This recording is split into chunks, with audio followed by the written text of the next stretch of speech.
Nous sommes en compagnie du curé de la paroisse Saint-Fabien, Monsieur Dorélien, à qui nous aimerions poser quelques questions. Monsieur Dorélien, depuis quand êtes-vous le curé de l'église Saint-Fabien? Ça fait 3 ans. Qu'est-ce qui vous a motivé à devenir curé? Quand j'étais petit, je servais la messe à la paroisse Sainte-Bibiane. C'est dans Saint-Michel-Rosemont. Et puis, j'aimais beaucoup ça. Puis, après, je suis déménagé à Verdun et j'ai vécu ma jeunesse dans ce quartier-là. Puis ensuite, je suis allé au cégep du Vieux-Montréal. Après le cégep, à la fin du cégep, j'ai vécu un temps de conversion qu'on appelle.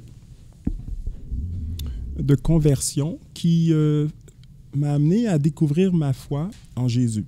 Fait que ce que j'ai fait, c'est que j'ai pris la Bible de ma mère, je suis allé prier au Mont-Royal, à l'oratoire Saint-Joseph, dans ce coin-là. Hein. Je sais pas, vous connaissez un peu? Ouais, non. Puis, non, vous connaissez pas l'oratoire? C'est la plus grande église à Montréal. Et puis, là, je lisais la Bible. Puis ce que j'ai compris 3 choses. Le Seigneur Jésus a donné sa vie par amour pour nous. Et bon, d'abord, la première chose, c'est ce qu'il a enseigné, il l'a vécu de façon cohérente. Ensuite, il a donné sa vie par amour pour nous, sur la croix, pour nous sauver, toute l'humanité. Et la troisième chose, c'est qu'il est ressuscité le 3e jour. C'est qu'il est allé au ciel pour vivre éternellement dans l'amour de Dieu. Et puis, ça m'a interpellé à vouloir servir le Seigneur. Fait que je ne savais pas trop comment. Fait que ce que j'ai fait, c'est que je suis allé au grand séminaire, où on forme les futurs prêtres. J'ai dit, j'aimerais servir le Seigneur. Fait que là, ils ont dit, ben là, on retourne, laisse tomber la poussière de la conversion, qu'on appelle. Et puis là, ils m'ont dit, retourne sur le marché du travail, finis tes études, implique-toi dans ta communauté chrétienne et viens aux soirées de prière pour les vocations. Fait que là, j'ai fait ça pendant 2 ans. Et c'est par la suite, j'ai commencé mes études au grand séminaire en 1994. Est-ce que quand on meurt, on devient un ange? Quand on meurt, ça c'est une grande question. Quand on meurt, l'être humain est composé d'un corps et d'une âme. Donc quand on meurt, le corps il est mis dans la terre, hein, est enterré, et puis l'âme va au ciel pour vivre en pleine communion avec Dieu. Mais la résurrection, ce qui est spécial avec la résurrection, c'est que, étant donné que notre âme a vécu dans notre corps, ça veut dire que quand on va aller au ciel, c'est toute cette réalité-là, toute notre être qui monte au ciel pour vivre en pleine communion dans l'amour de Dieu. Est-ce que ça existe, la réincarnation?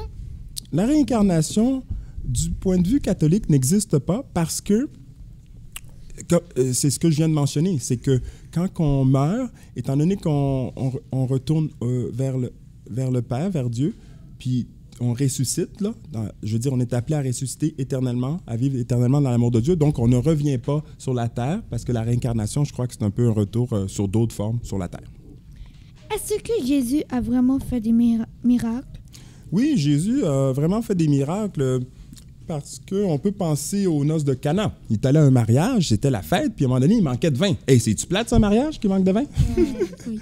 Et puis là, les gens ont dit à Marie, la mère de Jésus, qu'est-ce qu'on fait? Fait que là, Marie a dit à Jésus, c'est-tu possible de faire quelque chose? Fait que Jésus, dans sa grande générosité, dans sa grande bonté, il a dit, mettez beaucoup d'eau dans des cruches. Et puis là, il a fait une prière au bon Dieu, puis à son Père au ciel, puis il a fait en sorte que ça devienne du vin. Et ça, c'était spécial. Puis c'était après la grande fête. Sommes-nous vraiment les enfants d'Adam et Ève ou sommes-nous les descendants du singe? Boy. Ça, c'est une bonne question. Donc, ici, là, c'est un peu compliqué, cette question-là. Dans le fond, Adam et Ève, c'est nos parents spirituels dans la foi. Donc, l'idée, c'est que il y a ce qu'on appelle le créationnisme puis l'évolutionnisme qui se complètent à quelque part. C'est que, comme on dit, on a commencé à quelque part, mais Dieu a agi pour qu'on puisse venir dans le monde. Et donc, dans le fond, c'est un peu comme l'image qu'on a dans la Bible de la création. En 7 jours, mais le monde ne s'est pas fait en 7 jours. C'est une image pour dire qu'il y a une évolution, mais en même temps, il faut comprendre que Dieu a intervenu pour que l'être humain puisse être dans le monde. Moi, je suis musulman. Ma sourate préférée est celle de An-Nas. parce qu'elle nous enseigne à ne pas suivre les mauvais conseils. Et vous, quel est votre passage de la Bible préféré et pourquoi? Oh, très bonne question. Le passage préféré dans la Bible, je pourrais dire, c'est aimez-vous les uns les autres comme je vous ai aimé, parce que dans le fond, c'est l'essentiel, hein, l'amour. Puis à partir de là, si tout le monde vit dans l'amour, il n'y aura pas de chicane, il n'y aura pas de guerre, puis il n'y aura pas de violence, et tout le monde va être heureux. Hein, vous êtes d'accord avec ça? Oui. Non, c'est bien. Le premier livre de la Bible, Genèse, rapporte l'histoire de la création de la terre, des végétaux, des animaux, puis de l'homme, tel que Dieu l'a faite. C'est un des plus anciens récits des origines.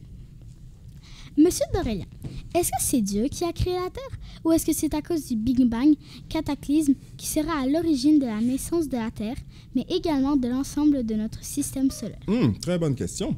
Moi, je pense que c'est Dieu qui a créé la Terre, le monde et l'univers. Hein? C'est pas juste la Terre, là. Et à partir de là, peut-être que ça s'est exprimé par un Big Bang et puis les choses se sont développées et puis a fait en sorte que la Terre se forme. Donc c'est ça. Ça va? Ça, c'est clair? Voilà, c'est ce qui conclut notre émission.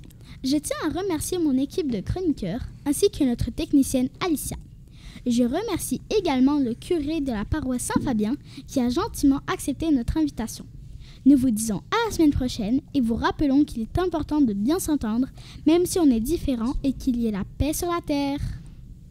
À la semaine À la prochaine. semaine prochaine. Bravo!